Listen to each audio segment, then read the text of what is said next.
So let us come to the policy of non-alignment, which was followed by India after independence. The Indian national movement was not an isolation process. It was a part of the worldwide struggle against colonialism and imperialism. It influenced the liberation movements of many Asian and African countries. Prior to India's independence, there were contacts between as they were in their own common struggle against colonialism and imperialism. So now here basically they are talking about then when India was fighting for its independence. Okay, it was not done in isolation. The whole world was aware about it, and it was not just a struggle to attain freedom from independence. It was basically a worldwide struggle that was going to fight against the colonialism and imperialism. सो ये एक ऐसा struggle नहीं था जो किसी एक छोटा सा वॉर हो रहा था कहीं पे, and much of the international arena was not influenced by it. Other countries वो ऑल्सो इन्फ्लुएंस्ड बाय इट. और जो हमारा स्ट्रगल था उसने बहुत सारे एशियन और अफ्रीकन कंट्रीज़ को भी इन्फ्लुएंस किया सो दैट वो लिबरेशन ले सके, दैट मीन्स फ्रीडम गेन कर सके from the clutches of foreign rule. Also, when India did not gain independence, we were about to gain independence. We had contacts between different nationalist leaders who basically were in touch with other countries who were also colonized, because it was not just the struggle of India, it was a united struggle against the whole colonialism. ठीक है, वो सिर्फ एक India की struggle नहीं थी Britishers से independence लेने की, वो उन सब कंट्रीज़ की स्ट्रगल थी जो उस समय पे कलोनियलिज्म फेस कर रहे थे and they wanted to get freedom. The creation of Indian national army INA by Netaji Subhash Chandra Bose during the Second World War was the clearest manifestation of the linkages established between India and overseas during the freedom struggle.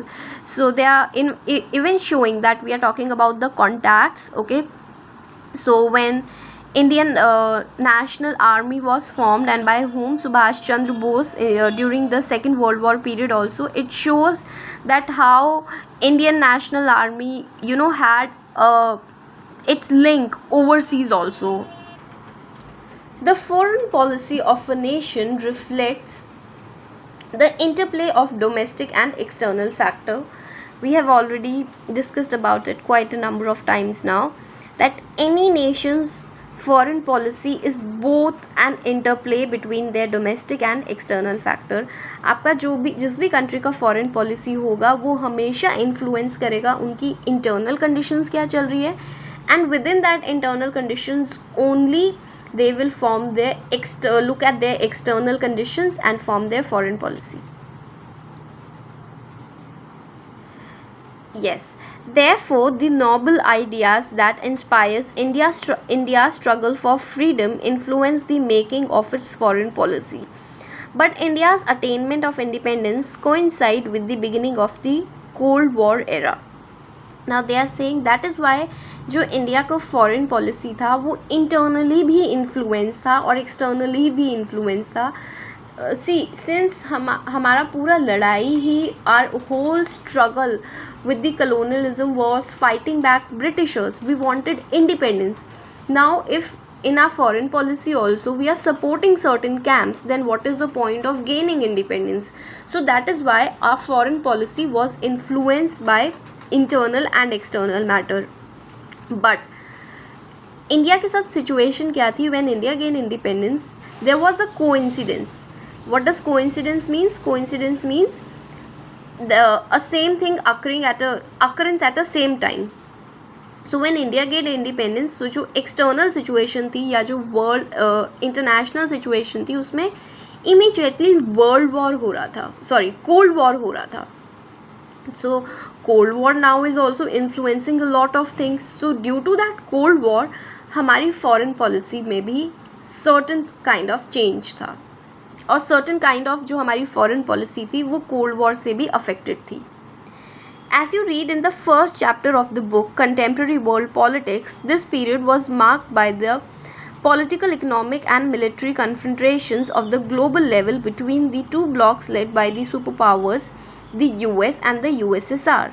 The same period also witnessed developments like establishment of UN, the creation of nuclear weapons, the emergence of communist China, and the beginning of decolonialism. So, Indian leaders had to pursue its national interest with the prevailing international context. So, they are basically trying to say that even if, for example, we had certain different foreign interest, but since these things were happening around India, Cold War was there, okay, and all the countries were actually supporting either of the camps, either US or the USSR, and they were involved in their military confrontations. Plus, UN was, there was also an international organization was also formed, that is UN, United Nations was formed. Then nuclear weapons, their countries were, developing nuclear weapons. Then China emerged as the communist country. In other parts of the country, different countries were gaining independence, that is beginning of decolonization. Colonization means to colonize, okay, that Britishers did to us. बहुत सारे world में, बहुत सारे countries में decolonisation का process चल रहा था. So this is basically the backdrop of the history wherein we chose non-alignment movement as our important aspect of foreign policy.